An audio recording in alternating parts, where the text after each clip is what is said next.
Umpire সৈকত স্যারকে নিয়ে কিন্তু ভারতীয় ক্রিকেট ফ্যানরা কিন্তু কম বলে নাই, অনেক বলছে। শুধু আম্পায়ারকে নিয়ে না, বাংলাদেশি আম্পায়ারের সাথে বাংলাদেশের যত মানুষ ছিল আমাকে সহ সবাইকে কিন্তু ওয়াশ করছে ভারতীয় মানুষ, ভারতীয় ক্রিকেট ফ্যান, ভারতীয় গণমাধ্যম চুর পর্যন্ত বলছে, আম্পায়ারকে চুর পর্যন্ত বলছে। তো এই যে এত কিছু আপনারা বলছেন, এত কিছু বলার পরে আজকে কিন্তু সেই আম্পায়ার কিন্তু আজকে একদম মেইন আম্পায়ার, আজকে কিন্তু টিভি আম্পায়ার না, মেইন আম্পায়ার।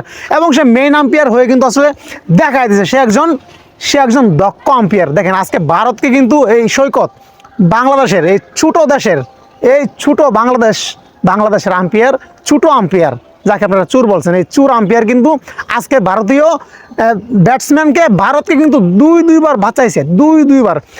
11 জন প্লেয়ারের সাথে, অস্ট্রেলিয়ান 11 জন প্লেয়ারের সাথে 1 লাখের মতো দর্শক কিন্তু আম্পায়ার সৈকতকে কিন্তু চেপে ধরছিল যে আউট, কিন্তু আম্পায়ার কিন্তু এক চুলো কিন্তু নড়ে নাই বাংলাদেশি আম্পায়ার সৈকত। কারণ সে তার বিবেকের কাছে বন্দী, সে একজন আম্পায়ার। সে কী করছে, ট্রাড আম্পায়ারের কাছে চলে গেছে ডিসিশন আসার জন্য, নেওয়ার জন্য। সে তো পারতো, আপনারা যা ভাবেন, যা কিছু মনে করেন ভারতের সাথে বাংলাদেশের মানুষের, ভারতের সাথে বাংলাদেশের আম্পায়ারের, হ্যাঁ আপনারা যা কিছু মনে করেন সেগুলো কিন্তু না। সেগুলো যদি হইতো তাহলে সে যেহেতু আম্পায়ার, তার কিন্তু অধিকার আছে, তার কিন্তু কি বলবো, এইভাবে আঙ্গুলটা সোজাভাবে চাঁদের দেশের মতো, রকেটের মতো উঠে দেওয়ার কিন্তু ক্ষমতা আছে। তো সে কেন আঙ্গুলটা কেন উঠায় দেয় নাই? কারণ তার মনের মধ্যে আপনারা যা কিছু ভাবেন তা কিছু নাই। আপনারা ভারতীয়রা যা কিছু ভাবেন তা কিছু কিন্তু তার মনের মধ্যে নাই। এই জন্যই কিন্তু তার এই আঙ্গুলটা এইভাবে রকেটের মতো কিন্তু চাঁদের দেশে উঠায় নাই। ঠিক আছে? তো আসলে আপনাদের উদ্দেশ্যে বলতে চাই, আপনাদের জানি না কেন এত এরকম, কেন হয়তো এরকম জানি না, আপনারা কেন এরকম সবসময় করেন বলেন? কেন আপনারা সবসময় এরকম করেন? মানুষকে আপনারা মানুষ ভাবেন না, আপনারা সাদাকে সাদা বলতে পারেন না, কালোকে কালো বলতে পারেন না। এইটাই আপনাদের সবচেয়ে বড় অপরাধ, সবচেয়ে বড় দোষ। আর এই জন্যই কিন্তু আপনারা পিছিয়ে আছেন। আপনাদের রোহিত শর্মা, আপনাদের বিরাট কোহলি, আপনাদের ঋষভ পান্ত কত হাই কোয়ালিটির প্লেয়ার, কিন্তু আপনাদের লাস্টে রেজাল্ট, লাস্টে ফলাফল কিন্তু ডাব্বা, মানে আন্ডা। কেন?